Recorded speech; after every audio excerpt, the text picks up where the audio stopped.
Saludos mis connacionales, hermanos, dentro y fuera de esta hermosa república que se llama Venezuela. Que la paz y el amor de Dios sea con todos y cada uno de vosotros en este maravilloso viernes 13 de junio del 2025, en mi programa 1275.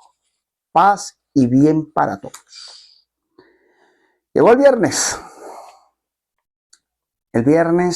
que nos empieza a caminar a la entrada de un fin de semana que ha de cumplir ya la mitad del mes de junio. Yo dije en el primer día de este mes que el mes de junio traía muchas cosas, no solamente para Venezuela, sino la misma geopolítica mundial, que marcarían inclusive algo en nuestra historia fuerte del acontecer humano, y que estarían cambiando y removiendo el reacomodo del poder por un lado y realmente la ubicación de cada ser humano realmente que ame la paz, que busque la tranquilidad del mundo y sobre todo en nuestras propias naciones. Pero también hablé al inicio del mes de que serias cosas duras en esta tormenta perfecta que estamos viviendo los venezolanos, y permítame decirlo, en lo social, en lo político, en lo económico, en lo humanitario. Y yo digo tormenta perfecta porque toda tormenta que pudiera generar la limpieza de aquello malo que estamos viviendo, a pesar del momento más difícil, después de la tormenta viene la paz y la tranquilidad. Eso no me cabe la menor duda. Y es el espíritu que quiero transmitirte en este día viernes, el mensaje, el deseo de que tú lo sientas así y no andes no camines en la desesperanza y mucho menos en el desencanto.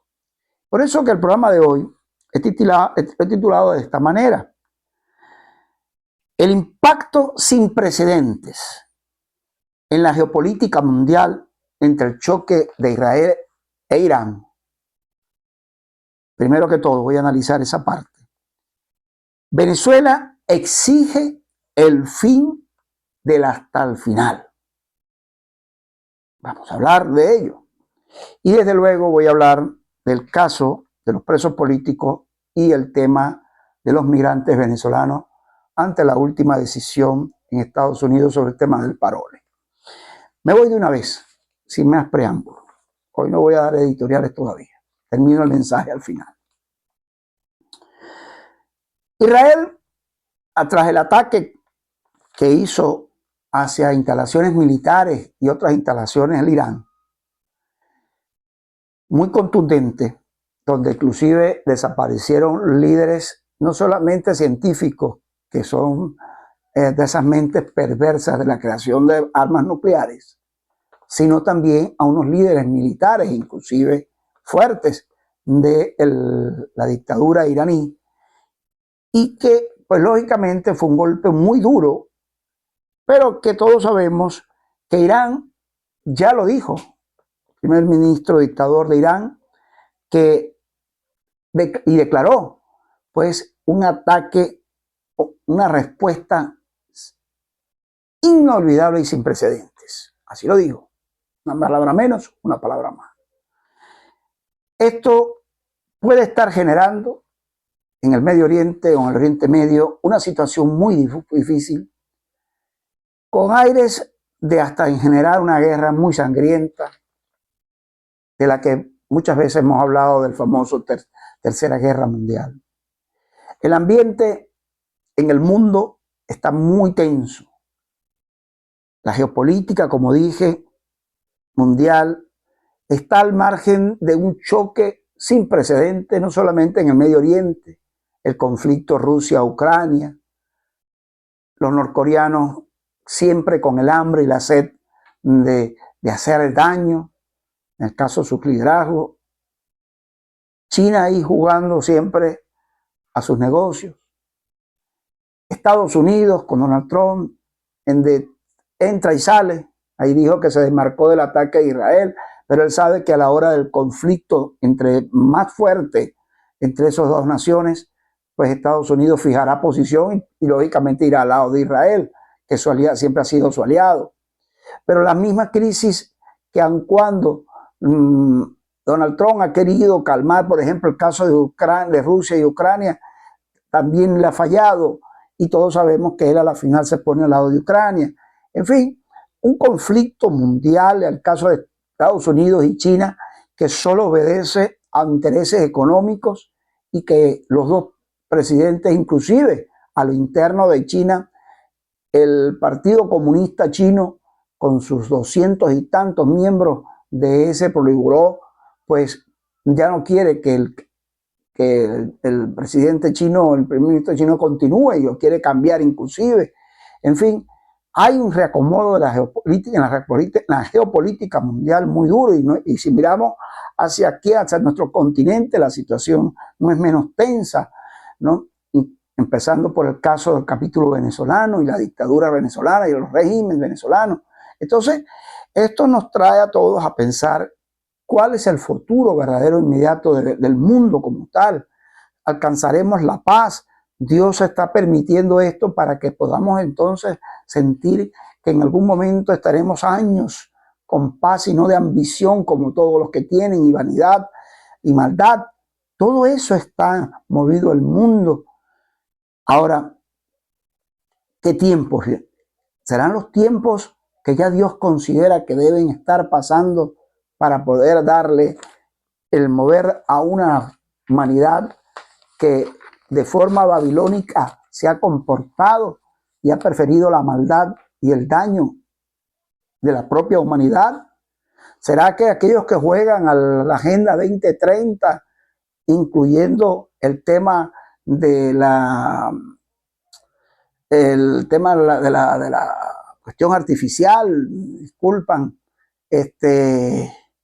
de la tecnología, de todo eso artificial, de crear cosas que estarían sustituyendo al ser humano en cierta forma?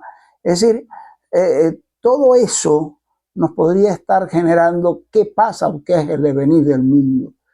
Pero yo siempre digo que tenemos que a veces mirar atrás solo para reforzarnos y tener base para poder construir este presente, de afianzarlo para bien y poder tener un futuro. Esa siempre ha sido mi tesis, ¿no? Ahora, ¿qué viene? No es fácil decirlo. Ahora, ¿cómo actuar? Estas naciones, estas potencias, es la que más preocupan, que actúen de forma correcta, en pro y en beneficio de la humanidad plena.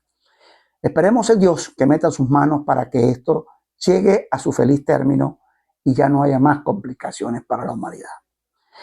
Estados Unidos, voy allá, y sobre todo la administración de Donald Trump, que nunca pensé que la administración de Trump iba a ser tan fácil, ¿no? Primero en el reacomodo del poder a nivel mundial, y a lo interno de los Estados Unidos, Donald Trump, con políticas demasiado, yo creo que exageradamente agresivas en el reacomodo interno de su economía y de sus políticas migratorias, que más de hacer para bien se están tornando perversas inclusive. Y como ya he tocado toda la semana, donde dejó de ser entonces Estados Unidos cuando eran santuario, y que toda el 90% de la población norteamericana, todos son descendientes de migrantes, incluyendo el presidente actual Donald Trump, y ver cómo se le está yendo las manos. Por eso recordé en esta misma semana que al mismo presidente Donald Trump, que recordar a él, que es practicante del judaísmo cristiano, pareciera que no lo tiene bien interiorizado, porque Jesús también fue inmigrante, al igual que María y José. Y él mismo procede de allí. Y entonces, ¿por qué esa política de dañar a gente que está trabajando, que se está esforzando por salir adelante y ayudando a esa nación inclusive? ¿Por qué ese ataque desmedido de querer sacarlos de ese país de esas maneras tan inhumanas? Dijo un congresante, dije yo en estos días, un senador norteamericano, que la mismísima jefa del Departamento de Seguridad tendrán más temprano que tarde su condena también por los abusos que están cometiendo. Pero la cabeza es Donald Trump. Y Marco Rubio no debería quedarse callado, que ha sido una esperanza como hombre de los latinos en visión por su origen. Lo veo muy callado. Creo que entendemos que Donald Trump no es fácil, pero debe haber un peso mayor. Y aquí vengo con el tema. La cancelación definitivamente del parole humanitario para cubanos, haitianos, nicaragüenses y venezolanos, que representa más de 500.000 seres humanos, inmigrantes que les están obligando a abandonar ese país de forma inmediata por ellos mismos, para que cada quien de forma voluntaria salga sin pasar al proceso de cancelaciones y deportaciones, que es el más traumático. E inclusive les ofrecen $1,000, ¿no?, al que decida irse voluntariamente para ayudarlos con los gastos. Pero eso se maneja de manera pareciera muy suave, y no es eso, es traumático. Porque imagínense ustedes, tantos cubanos que se acogieron a ellos, volver a Cuba, donde hay pobredumbre, miseria, hambre y una dictadura perversa. ¿Creen que los van a tratar bien si retornan? O en Nicaragua, los demonios de Ortega y su mujer, más demonio todavía, ¿los va a recibir con los brazos abiertos? En eso no ha pensado. Y si nos venimos a Venezuela, aquí hay la hipocresía. ¿Te reciben? Sí, pero tienes que quedarte callado y aceptar, callar y otorgar, como lo han hecho muchas clases políticas mal llamada opositora. Callar y otorgar. Y entonces venir miles de venezolanos, que imagínense de los paroles, serían 120.000 venezolanos que tendrían que retornar a Venezuela. En una Venezuela bajo otras circunstancias y afuera de este régimen sería lo ideal. Pero mientras estas condiciones, donde el problema de crisis política, económica, social agravante en Venezuela, donde hay violaciones de los derechos humanos y desapariciones forzosas, la inexistencia de un Estado de Derecho, tantos presos políticos por pensar distinto. Ayer nada más se llevaron al economista Rodrigo Cabeza. Ahora es un preso político. Tuvo que haber hecho lo que haya hecho cuando Chávez, pero Rodrigo es un preso político de Delcy Rodríguez. Sí, porque cuando Delcy Rodríguez dijo que no estudiaran la economía venezolana porque no la iban a entender, Rodrigo firmó posición al respecto y a partir de ese momento se convirtió en un preso político de Delcy. Entonces, ¿qué pasa en Venezuela si traemos 120.000 venezolanos hacia atrás? Y no voy a hablar de los 600.000 del tema del TPS. Porque aquí ya no solamente es el tema del Tren de Aragua. No, el Tren de Aragua es minúsculo el porcentaje de delincuencia. Y no pueden estar pagando justo por pecadores. La política desmedida que se le ha ido de las manos, mejor dicho, a Donald Trump en materia migratoria, lo que hace es hacer daño, más que de contribuir inclusive a su propio país, hasta en el punto económico. ¿En qué momento se va a despertar y se va a dar cuenta? No sabemos, pero va a hacer mucho daño. He aquí que yo manejo algo hoy muy concreto y quiero ser bien interpretado. El tema de Edmundo y María Corina lo he tocado durante la semana y yo voy a fijar posición no solamente como analista, sino voy a fijar posición como presidente de un movimiento que hemos siempre impulsado el valor humano, el republicanismo, pero también el respeto para engrandecer un país que se merece lo mejor con su pueblo, como es el Movimiento de Salvación Nacional. Todos los riesgos que uno corre cada vez que opina así, sí, pero lo asumo con toda responsabilidad. Tengo mucha fe en Dios que el mensaje va a llegar. María Corina, Edmundo. Yo le he dicho Edmundo, yo he fijado también posición con el tema de la juramentación de Edmundo González Urrutia. Estoy de acuerdo, pero no a la manera de descalificación, de descalificatoria como lo han hecho muchos. No, sino aportar a la edificación y construcción de lo que debería ser dentro del marco de la juramentación. La más reciente entrevista que le daría al amigo Carlos Acosta, vi a un Edmundo confiado que en un cortosísimo plazo estaría ya iniciándose el proceso de transición en Venezuela. Desconocemos los intrínculos de esa estrategia y qué lo motiva a él a decir eso. Es por eso quizás de ahí es donde se aferra él a la no juramentación en esta fase. Pero hay una interrogante, porque María Corina también viene diciendo casi lo mismo, y por eso digo en el título, se hace necesario, urgente, el pueblo exige que ese hasta el final le llegue ya al final. Ya aquí no es un problema de reconocimiento y condecoraciones mundiales, cuando se libera Venezuela, que reciban todas las condecoraciones que habidas y por haber, pero todavía no se ha liberado a Venezuela. Por eso cuando le dan una condecoración, bien sea María o Edmundo, yo no hago, en mi programa no hago bulla de eso. Cuando se libere y se cumpla la misión, es merecedora de eso y mucho más. Porque en este momento, mientras que el mundo está en España y María en la clandestinidad,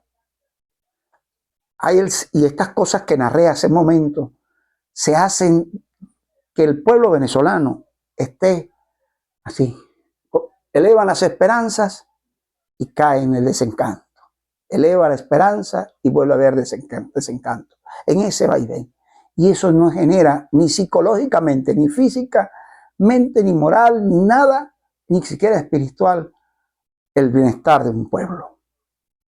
Cuando tú ves que siguen poniendo, apresando gente, que las incomunican, que no se sabe, la familia no sabe, que descomponen una familia durísimo, caen al piso por tener sus familiares presos ahí de meses, de años, sin justificación alguna.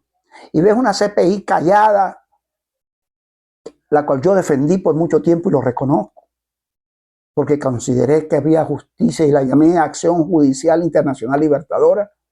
Hoy en veo que no quiero decir nada que bajarla, como dicen la Santa María, no, pero siento que hay una indiferencia total de la Corte Penal Internacional, de un cero pronunciamiento en el caso venezolano, teniendo todas las pruebas para haber emitido ya, porque ya se va junio y tampoco ni en mayo ni en junio el informe que genere confianza a la Corte Penal Internacional para que no solamente de las órdenes de aprehensión, sino la comparecencia inclusive de los que están incursos en delitos de lesa humanidad, encabezado por Maduro y toda su cadena de mando.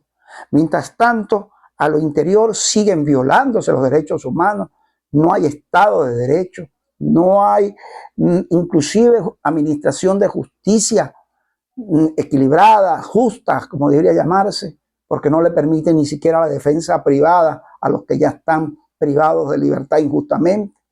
Vemos cómo el desespero del control del poder por el poder, primero el robo y el fraude del 28 de julio del 2024, que las mismas Fuerzas Armadas callan y otorgan, porque ellos fueron testigos del triunfo mayoritario exigido por el pueblo que se manifestó conforme al artículo 5 de la Constitución, que no respeta el régimen para nada, pero que el pueblo manifestó que quería un cambio, una transformación en el país y eligió a Edmundo González Urrutia.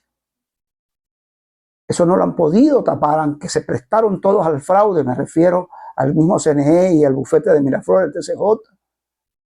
Unas personas perversas no pueden seguir viviendo bajo la mentira, su conciencia no debe estar libre nunca, ¿no? Y más aquellos que le siguen y se prestan a eso, sabiendo que hubo y fraude, pero totalmente probado y comprobado el caso del 28 de julio.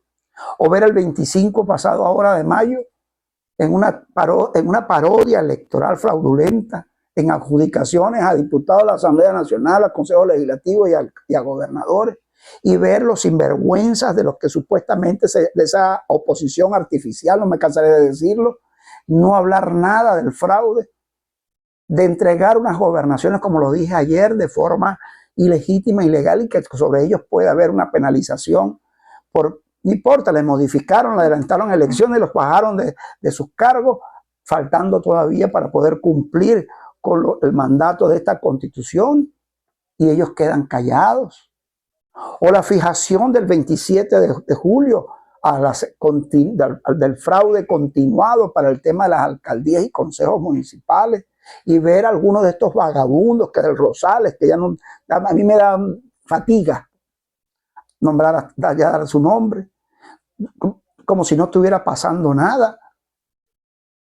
Hablar de la ruta electoral pacífica y constitucional ante un régimen que le ha demostrado en la cara a cada uno de ellos que ellos no van a respetar nunca esta Constitución y las leyes. Y andan callados para poder andar. ¿Por qué callan? Para poder andar en el beneplácito de su status quo, de decir ser dirigentes políticos, pero no serlo. Esta reflexión de hoy viernes quiero darla así. Más allá de crear un ambiente más pesado del que ya existe, es el llamado reflexivo de este fin de semana. Porque yo sé ya, y la sintomatología de un pueblo que ya está clara de que no va a participar más en procesos electorales hasta tanto no haya el respeto a la voluntad que ya él expresó el 28 de julio del 2024, pero que está exigiendo a María Corina Machado y a Edmundo González Urrutia que ese hasta el final se haga al final ya, más allá de los tóxicos opinadores de oficio y que tienen, que está bien, no están de acuerdo con María Corina, bueno, eso es fácil, uno pudiera estar o no con alguien y no coincidir en un momento dado, pero ya son viscerales, ya pasan de resentidos sociales, que no quieren verdaderamente cambio. Porque le afectaron a los de ellos, porque los de ellos dejaron de ser dirigentes, chicos, y el pueblo no los quiere. Eso no lo entienden así. Y que hay un liderazgo, les guste o no, que ocasiona María Corina, que está inmundo. Si fracasan, pues la historia también los juzgará. Pero aquí teníamos que arrimar todos para poder llevar a puerto seguro este barco que se llama Venezuela. Como lo hizo Páez, a pesar de todas las críticas de Páez. General Páez supo llamar a todos a concurso para que le ayudaran a levantar a Venezuela en su primera presidencia y llevar el puerto. Y él decía, yo no soy merecedor de agarrar este timón, pero ya estoy aquí, ustedes lo decidieron, pues ayúdenme. Y buscó a todos los más intelectuales, preparados y formadores, y todos ganados, a un Rafael María Badal, a un Andrés Bello, y paro de contar tanta gente que lo acompañaron al inicio de ese primer gobierno o presidencia del general Páez, para poder en ese entonces incipiente todavía Venezuela, que no tenía nada, con 700,000 habitantes nada más, pues hoy que podemos decir que habemos 30 millones a pesar de los 8 que están afuera, porque hay que contarlos igual, y que están pasando las vicisitudes que están pasando, como los que estamos adentro, como los que están afuera. Se merece que haya una respuesta no a largo plazo. Ya esto no es un tema de discursos, ya no es un tema de promesas, ese es un tema que llegamos ya a la acción. ¿Es ahora o más tarde? Va a ser tarde. Hablo así en nombre de quienes me lo pidieron, en el mío propio, y espero que esto llegue a la confianza de muchos y que todos pongamos un granito de arena, pero sobre todo tú, María, tú, Edmundo, las Fuerzas Armadas honestas todavía de base moral, el liderazgo internacional entienda que no hay mañana, que Venezuela necesita el pronto auxilio y es ya, que hasta el final ha llegado la hora de su final. No hay más tiempo, porque entre más tiempo pasa, el régimen sigue cometiendo aberrantes actos, con promesas mentiras, con mentiras y un poco de juegos que ellos saben, todos sabemos, y no hay mejoría para un país, sino todo lo contrario. Y quiero cerrar el programa con el Salmo 22, un grito de angustia y de canto de alabanza. Así pide el pueblo venezolano al Padre de los cielos en el nombre de Jesús. Dijo el salmista, Salmo de David. Dios mío, ¿por qué me has desamparado? ¿Por qué estás tan lejos de mí, de mi salvación y de las palabras de mi clamor? Dios mío, clamo de día y no respondes, y de noche no hay para mí reposo, pero tú eres santo. Tú que habitas entre las alabanzas de Israel, en ti esperaron nuestros padres, esperaron y tú lo libraste. Venezuela quiere que nos libren, nuestros hijos, nuestra familia. Ayúdanos, Dios mío. Clamaron a ti y fueron librados. Clamaron a ti y no fueron avergonzados.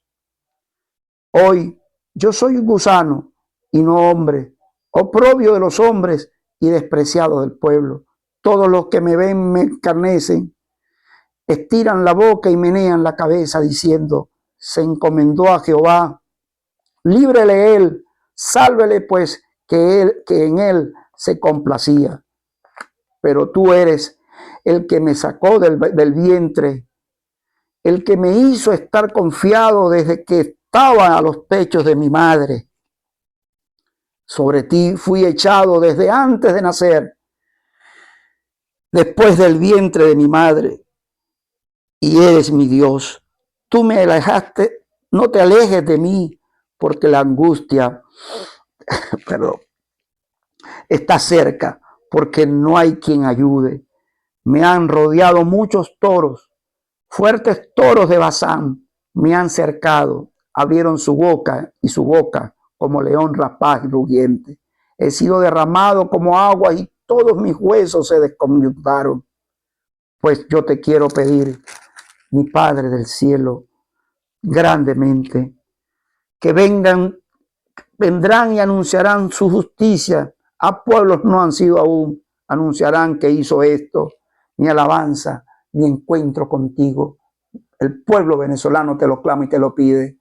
Dios mío, ven pronto, no nos desampares. Amén, amén y amén. Feliz viernes, feliz fin de semana, cualquier especial saldré. Recuerda que si Dios es con nosotros, ¿quién en contra nuestra? Te pido disculpas porque me quebranté, pero así amo a Venezuela, así te amo a ti y así quiero el futuro de Venezuela, del venezolano de bien, amante de la justicia y la libertad, de esta y de las nuevas generaciones. Paz y bien.